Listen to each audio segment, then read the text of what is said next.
Hi friends, അസ്സലാമു അലൈക്കും. എല്ലാവർക്കും ഐഷസ് ഡ്രീം വേൾഡിൻ്റെ പുതിയൊരു വീഡിയോയിലേക്ക് സ്വാഗതം. ഇന്നത്തെ നമ്മുടെ റെസിപ്പി നാരങ്ങച്ചാറാണ്. പൂപ്പലൊന്നും പിടിക്കാതെ ഒട്ടും കയ്പില്ലാതെ ഒത്തിരി നാൾ കേടാകാതിരിക്കുന്ന രീതിയിലാണ് നമ്മൾ ഈ അച്ചാർ ഉണ്ടാക്കിയെടുക്കുന്നത്. അപ്പോൾ നമുക്ക് ഈ അച്ചാർ എങ്ങനെയാണ് തയ്യാറാക്കിയെടുക്കുന്നത് എന്ന് നോക്കാം. അച്ചാർ ഉണ്ടാക്കുവാനായിട്ട് ഞാനിവിടെ 4.5 കിലോ നാരങ്ങയാണ് എടുത്തിട്ടുള്ളത്. എനിക്കിവിടെ അധികം വലിപ്പമില്ലാത്ത അതുപോലെ അധികം മൂക്കാത്ത നാരങ്ങയാണ് കേട്ടോ കിട്ടിയിട്ടുള്ളത്. അപ്പോൾ ഈ നാരങ്ങ വെച്ചാണ് നമ്മൾ കയ്പില്ലാതെ അച്ചാർ ഉണ്ടാക്കിയെടുക്കുന്നത്. ആദ്യം തന്നെ നമുക്ക് ഈ നാരങ്ങ നന്നായിട്ട് കഴുകിയെടുക്കാം. അപ്പോൾ ഞാൻ ഈ നാരങ്ങ നന്നായിട്ട് കഴുകിയിട്ട് വെള്ളം മാറാനായിട്ട് മാറ്റി വെച്ചിട്ടുണ്ട്. പിന്നെ ഞാൻ ഇതിലേക്ക് എടുത്തിട്ടുള്ളത് 250 ഗ്രാം വെളുത്തുള്ളി ചതച്ചതും 250 ഗ്രാം ഇഞ്ചി ചതച്ചതും ഒരു കഷ്ണം കായവുമാണ്. പിന്നെ ഒരു പാക്കറ്റ് അച്ചാർ പൊടി എടുത്തിട്ടുണ്ട്. നമ്മുടെ അച്ചാറിന് ഒട്ടും കയ്പില്ലാതിരിക്കാൻ ആദ്യം നമ്മൾ ഈ നാരങ്ങ നല്ലെണ്ണയിലിട്ടൊന്ന് വാട്ടിയെടുക്കുന്നുണ്ട്. അതിനായിട്ട് ഞാനിവിടെ ഒരു ഉരുളി അടുപ്പത്ത് വെച്ചിട്ടുണ്ട്. ഈ ഉരുളി ചൂടായിട്ട് വരുമ്പോൾ അതിലേക്ക് 4 ടേബിൾ സ്പൂൺ നല്ലെണ്ണ ചേർത്ത് കൊടുക്കുക. എണ്ണ ചൂടായിട്ട് വരുമ്പോൾ അതിലേക്ക് നമ്മൾ കഴുകി വെള്ളം വാർത്ത് വെച്ചിരിക്കുന്ന ചെറുനാരങ്ങ മുഴുവനായിട്ടും ഇട്ട് കൊടുക്കാം. എന്നിട്ട് നന്നായിട്ട് ഇതുപോലെ ഇളക്കി കൊടുക്കുക. നാരങ്ങച്ചാർ പല രീതിയിലും ഇടാറുണ്ട്. നാരങ്ങ സ്റ്റീമറിലിട്ട് സ്റ്റീം ചെയ്തെടുത്തിട്ടും അച്ചാറിടാം. അല്ലെങ്കിൽ നല്ല ചൂടുവെള്ളത്തിൽ നാരങ്ങ 5-10 മിനിറ്റ് ഇട്ട് വെച്ച ശേഷം അതിൽ നിന്ന് എടുത്തിട്ടും അച്ചാറിടാം. അതൊന്നുമല്ലെങ്കിൽ ഞാനിപ്പോൾ ചെയ്യുന്നത് പോലെ നല്ലെണ്ണയിൽ നാരങ്ങ ഒന്ന് വാട്ടിയതിന് ശേഷം അച്ചാറിട്ട് വെക്കാം. നല്ലെണ്ണയിലിട്ട് വാട്ടിയതിന് ശേഷം അച്ചാറിടുന്നതാണ് ഏറ്റവും നല്ലത്. അങ്ങനെയാവുമ്പോൾ ഒട്ടും പൂപ്പലൊന്നും പിടിക്കാതെ ഒത്തിരി നാൾ നമുക്ക് നാരങ്ങച്ചാർ കേടുകൂടാതെ ഉപയോഗിക്കാൻ പറ്റും. തീ ഒന്ന് കുറച്ച് വെച്ചിട്ട് ഈ നാരങ്ങയുടെ തൊലി നല്ല സോഫ്റ്റായിട്ട് വരുന്നത് വരെ നമുക്കിതൊരു 5 മിനിറ്റ് എണ്ണയിലിട്ടൊന്ന് വഴറ്റിയെടുക്കാം. ഇപ്പോൾ ഈ നാരങ്ങയുടെ കളറൊക്കെ ഒന്ന് ചേഞ്ച് ആയിട്ട് ഇതിൻ്റെ തൊലിയൊക്കെ നല്ല സോഫ്റ്റായിട്ട് കിട്ടിയിട്ടുണ്ട്. ഇനി നമുക്കിത് എണ്ണയിൽ നിന്നും ഒരു പാത്രത്തിലേക്ക് എടുത്തു മാറ്റാം. അപ്പോൾ ഞാനിതൊരു സ്ട്രെയിനറിലേക്ക് മാറ്റിയിട്ടുണ്ട്. ഇനി ഇത് നന്നായിട്ട് തണുക്കട്ടെ. ഇപ്പോൾ അത് നാരങ്ങ നന്നായിട്ട് തണുത്ത് വന്നിട്ടുണ്ട്. ഇനി ഈ നാരങ്ങയുടെ പുറമേയുള്ള എണ്ണയൊക്കെ ഇതുപോലെ ഒരു കോട്ടൺ ടവലോ അല്ലെങ്കിൽ ടിഷ്യൂ പേപ്പറോ വെച്ചിട്ട് തുടച്ച് മാറ്റാം. നാരങ്ങയുടെ പുറമേയുള്ള എണ്ണ നന്നായിട്ട് തന്നെ തുടച്ച് മാറ്റണം കേട്ടോ, അല്ലെങ്കിൽ അച്ചാറിന് ഒരു കയ്പരസമുണ്ടാവും. ഓരോ നാരങ്ങ എടുത്തിട്ട് തുടക്കുമ്പോഴും തുണിയുടെ തല മാറ്റിയിട്ട് വേണം കേട്ടോ തുടക്കാനായിട്ട്. അങ്ങനെ ഇതിലെ എണ്ണ മുഴുവനായിട്ടും തുടച്ചെടുക്കണം. അപ്പം ഞാനിതെല്ലാം നന്നായിട്ട് തുടച്ചെടുത്തിട്ടുണ്ട്. ഇനി നമുക്കിത് കട്ട് ചെയ്തെടുക്കാം. ഞാനിവിടെ ഒരു നാരങ്ങ ഇതുപോലെ 4 പീസായിട്ടാണ് കട്ട് ചെയ്തെടുത്തിട്ടുള്ളത്. ഈ ചെറുനാരങ്ങ ചെറുതായതുകൊണ്ടാട്ടോ ഞാൻ 4 പീസായി കട്ട് ചെയ്തെടുത്തത്. വലുതാണെങ്കിൽ ഒരു 8 പീസായിട്ടൊക്കെ കട്ട് ചെയ്തെടുക്കാം. പിന്നെ പറ്റുന്നിടത്തോളം ഈ നാരങ്ങയിലെ കുരുവൊക്കെ ഒന്ന് എടുത്ത് മാറ്റണം കേട്ടോ.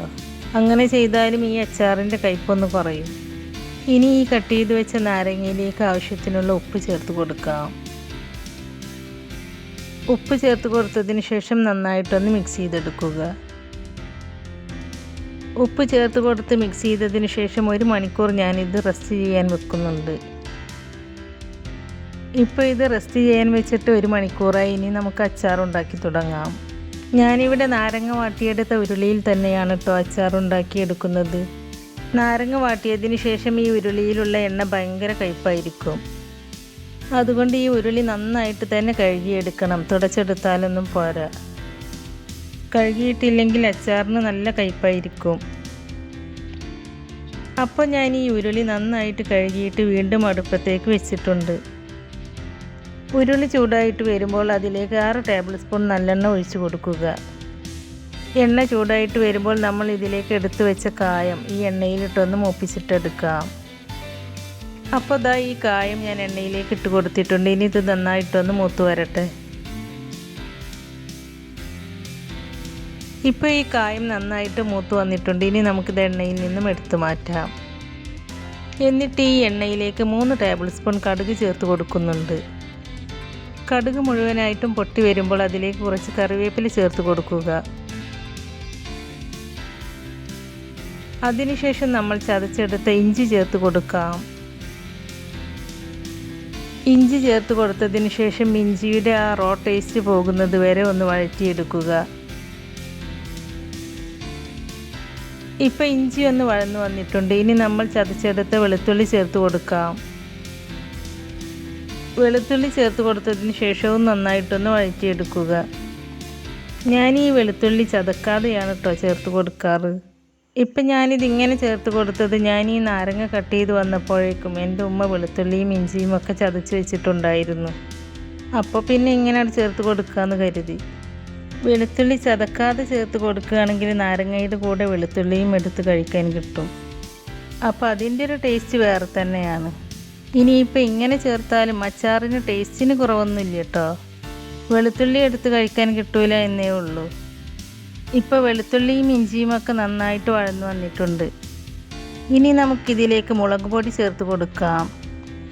ഞാനിതിലേക്ക് 4 ടേബിൾ സ്പൂൺ നിറച്ച് നല്ല എരിവുള്ള മുളക് പൊടി തന്നെയാണ് കേട്ടോ ചേർത്ത് കൊടുക്കുന്നത്. മുളക് പൊടി ചേർത്ത് കൊടുക്കുമ്പോൾ തീ നന്നായിട്ട് കുറച്ച് വെക്കണം, അല്ലെങ്കിൽ മുളക് പൊടി കരിഞ്ഞു പോകും. മുളക് പൊടി ചേർത്ത് കൊടുത്തതിന് ശേഷം മുളക് പൊടിയുടെ ആ പച്ചമണം പോകുന്നത് വരെ എണ്ണയിലിട്ട് നന്നായിട്ടൊന്ന് മിക്സ് ചെയ്തെടുക്കുക. ഈ മുളക് പൊടിയുടെ പച്ചമണമൊക്കെ മാറിയിട്ട് നന്നായിട്ട് മൂത്ത് വന്നാൽ മാത്രമേ അച്ചാറിന് നല്ലൊരു ടേസ്റ്റ് ഉണ്ടാവുകയുള്ളൂ. ഇപ്പോൾ മുളക് പൊടി നന്നായിട്ട് എണ്ണയിൽ മിക്സായി കിട്ടിയിട്ടുണ്ട്. ഇനി നമ്മൾ എടുത്തു വെച്ച അച്ചാർ പൊടി ചേർത്ത് കൊടുക്കാം. ഞാനിവിടെ 1 പാക്കറ്റ് അച്ചാർ പൊടി മുഴുവനായിട്ട് ചേർത്ത് കൊടുക്കുന്നുണ്ട്. അച്ചാർ പൊടി ചേർത്ത് കൊടുത്തതിന് ശേഷവും നന്നായിട്ടൊന്ന് മിക്സ് ചെയ്തെടുക്കുക. ഇപ്പം ഞാനിതെല്ലാം നന്നായിട്ട് മിക്സ് ചെയ്തെടുത്തിട്ടുണ്ട്. ഇനി നമുക്ക് കട്ട് ചെയ്ത് വെച്ച് നാരങ്ങ ചേർത്ത് കൊടുക്കാം. നാരങ്ങ ചേർത്ത് കൊടുത്തതിന് ശേഷവും നന്നായിട്ടൊന്ന് മിക്സ് ചെയ്തെടുക്കുക. നാരങ്ങയിൽ ഈ പൊടികളൊക്കെ നന്നായിട്ട് പിടിക്കുന്നത് വരെ നമുക്കിതൊന്ന് മിക്സ് ചെയ്ത് കൊടുക്കാം. ഈ സമയത്ത് ഫ്ലെയിം നന്നായിട്ട് കുറച്ചിട്ട് വേണം ഇതെല്ലാം മിക്സ് ചെയ്ത് കൊടുക്കാനായിട്ട്. ഫ്ലെയിം ഒരിക്കലും കൂട്ടി വെക്കരുത് കേട്ടോ. നാരങ്ങ ചെറുതായിട്ടൊന്ന് വെന്ത് വരണം, അതുവരെ നമുക്കിതൊന്ന് മിക്സ് ചെയ്തെടുക്കാം. ഈ നാരങ്ങ എനിക്ക് 100 രൂപക്ക് കിട്ടിയതാണ്. നാരങ്ങ ഇതുപോലെ വില കുറവിലൊക്കെ കിട്ടുമ്പോൾ നമുക്ക് 1 വർഷത്തേക്കൊക്കെ ഇതുപോലെ അച്ചാറിട്ട് വെക്കാം. ഈ അച്ചാർ ഇരിക്കും തോറും ടേസ്റ്റ് കൂടുകയേ ഉള്ളൂ. അപ്പോൾ ഇതാ നാരങ്ങയിൽ നമ്മൾ ചേർത്ത് കൊടുത്ത മുളക് പൊടിയും അച്ചാർ പൊടിയും ഒക്കെ നന്നായിട്ട് പിടിച്ചിട്ടുണ്ട്. ഈ സമയത്ത് ഉപ്പ് നോക്കിയിട്ട് ഉപ്പ് കുറവാണെങ്കിൽ ഉപ്പ് ചേർത്ത് കൊടുക്കാം. എനിക്കിവിടെ ഉപ്പും എരിവും ഒക്കെ കറക്റ്റാണ്. അതുകൊണ്ട് ഞാനിനി ഉപ്പും മുളക് പൊടിയൊന്നും ചേർത്ത് കൊടുക്കുന്നില്ല. ഇപ്പം നാരങ്ങ ചെറുതായിട്ടൊന്ന് വെന്ത് വന്നിട്ടുണ്ട്. ഇനി നമുക്കിതിലേക്ക് വിനീഗർ ചേർത്ത് കൊടുക്കാം. ഞാനിതിലേക്ക് 250 ml വിനീഗർ ചേർത്ത് കൊടുക്കുന്നുണ്ട്.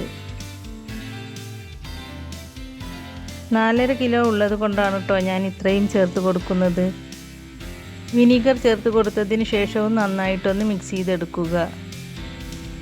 ഇനി നമ്മൾ നേരത്തെ എണ്ണയിലിട്ട് മൂപ്പിച്ചെടുത്ത കായം പൊടിച്ചെടുത്തതിന് ശേഷം ഇതിലേക്ക് ചേർത്ത് കൊടുക്കാം. കായപ്പൊടി ചേർത്ത് കൊടുത്തതിന് ശേഷവും നന്നായിട്ടൊന്ന് മിക്സ് ചെയ്തെടുക്കുക. ഇപ്പം ഞാനിത് നന്നായിട്ടൊന്ന് മിക്സ് ചെയ്തെടുത്തിട്ടുണ്ട്. അപ്പോൾ വളരെ ടേസ്റ്റി ആയിട്ടുള്ള നാരങ്ങച്ചാർ ഇവിടെ റെഡി ആയിട്ടുണ്ട്. ഇനി നമുക്കിത് അടുപ്പിൽ നിന്നും ഇറക്കി വെക്കാം. എന്നിട്ട് നന്നായിട്ട് തണുത്തതിന് ശേഷം ഒരു ഗ്ലാസിൻ്റെ ബോട്ടിലിലോ ഭരണിയിലോ ആക്കി വെക്കാം. ഭരണിയും ഗ്ലാസിൻ്റെ ബോട്ടിലും ചൂടുവെള്ളത്തിൽ കഴുകിയിട്ട് വെയിലത്ത് വെച്ച് ഉണക്കിയതിന് ശേഷം വേണം അച്ചാർ ഇതിലേക്ക് ആക്കി വെക്കാനായിട്ട്. അതുപോലെ അച്ചാർ എടുക്കുമ്പോൾ നനവൊന്നുമില്ലാത്ത സ്പൂണ് കൊണ്ട് എടുക്കാൻ ശ്രദ്ധിക്കണം. അച്ചാർ എപ്പോഴും ചെറിയ ചെറിയ ബോട്ടിലാക്കി വെക്കുകയാണ് നല്ലത്. നിങ്ങൾ അച്ചാർ ഒരു വലിയ ബോട്ടിലാണ് ആക്കി വെക്കുന്നതെങ്കിൽ ആ ബോട്ടിൽ എപ്പോഴെപ്പോഴും തുറന്ന് അതിൽ നിന്നും അച്ചാർ എടുക്കാതെ ഒരാഴ്ചത്തേക്കുള്ളത് ഒരു ചെറിയ ബോട്ടിലാക്കി വെച്ചിട്ട് അതിൽ നിന്നും എടുക്കാനായിട്ട് ശ്രദ്ധിക്കുക. അങ്ങനെയൊക്കെ ശ്രദ്ധിച്ചിട്ട് ഈ അച്ചാർ ഉപയോഗിക്കുകയാണെങ്കിൽ 1 വർഷം വരെ ഈ അച്ചാർ പൂപ്പലൊന്നുമില്ലാതെ നല്ല ഫ്രഷ് ആയിട്ട് തന്നെ ഇരിക്കും. അതുപോലെ ഈ അച്ചാർ ഒരാഴ്ച കഴിയാതെ എടുക്കരുത് കേട്ടോ. കുറഞ്ഞത് ഒരാഴ്ചയെങ്കിലും കഴിഞ്ഞെങ്കിലേ ഇതിലെ ഉപ്പും എരിവൊക്കെ ഈ നാരങ്ങയിലേക്ക് നന്നായിട്ട് പിടിച്ച് നാരങ്ങ നന്നായിട്ട് അലിഞ്ഞു വരികയുള്ളൂ. അപ്പോഴേ നാരങ്ങയുടെ കയ്പ്പൊക്കെ നന്നായിട്ട് മാറിക്കിട്ടുകയുള്ളൂ. ഞാൻ ഈ അച്ചാർ എൻ്റെ അനിയനും അവൻ്റെ വൈഫും ലീവ് കഴിഞ്ഞ് ഗൾഫിലേക്ക് തിരിച്ചു പോവുകയാണ്. അപ്പോൾ അവർക്ക് കൊണ്ടുപോകാനും കൂടിയാണ് ഇത്രയും കൂടുതൽ ഉണ്ടാക്കുന്നത്. ഇപ്പം ഞാൻ ഈ അച്ചാർ ഗ്ലാസ് ബോട്ടിലും ഭരണിയിലും ഒക്കെ ആക്കിയാൽ അവർക്ക് കൊണ്ടുപോകാൻ ബുദ്ധിമുട്ടായത് കൊണ്ടാണ് ഞാനിപ്പോൾ ഈ അച്ചാർ ഇതുപോലെയുള്ള ബോട്ടിലാക്കി വെക്കുന്നത്. പിന്നെ ഇത് അവിടെ കൊണ്ടുപോയിട്ട് അവർ ഗ്ലാസ് ബോട്ടിലേക്ക് മാറ്റിക്കോളും. അപ്പോൾ വളരെ ടേസ്റ്റി ആയിട്ടുള്ള ഈ നാരങ്ങച്ചാർ നിങ്ങളെല്ലാവരും ഒന്ന് ട്രൈ ചെയ്ത് നോക്കിയിട്ട് അതിൻ്റെ ഫീഡ്ബാക്ക് നമ്മുടെ കമൻറ്റ് ബോക്സിൽ എഴുതി അറിയിക്കാനും മറക്കരുത്. നമ്മുടെ ഇന്നത്തെ ഈ റെസിപ്പി നിങ്ങൾക്ക് ഇഷ്ടമായിട്ടുണ്ടെങ്കിൽ ലൈക്ക് ചെയ്യുകയും നിങ്ങളുടെ ഫ്രണ്ട്സിനും ഫാമിലിക്കൊക്കെ ഷെയർ ചെയ്ത് കൊടുക്കുകയും അതുപോലെ നമ്മുടെ ചാനൽ സബ്സ്ക്രൈബ് ചെയ്യാതെ പുതുതായി ആരെങ്കിലും കാണുന്നവരുണ്ടെങ്കിൽ സബ്സ്ക്രൈബ് ചെയ്ത് സപ്പോർട്ട് ചെയ്യുകയും ചെയ്യണേ. സബ്സ്ക്രൈബ് ചെയ്യുമ്പോൾ കൂടെ കാണുന്ന ബെല്ലൈക്കണിൽ ക്ലിക്ക് ചെയ്ത് അതിൽ ആളെന്ന ഓപ്ഷൻ തന്നെ എനേബിൾ ചെയ്ത് വെക്കുകയാണെങ്കിൽ പുതിയ റെസിപ്പീസ് അപ്ലോഡ് ചെയ്യുമ്പോൾ അതിൻ്റെ നോട്ടിഫിക്കേഷൻ നിങ്ങൾക്ക് കിട്ടുന്നതാണ്. ഇൻഷാ അല്ലാഹ് പുതിയ റെസിപ്പീസുമായി വീണ്ടും വരാം. Thank you.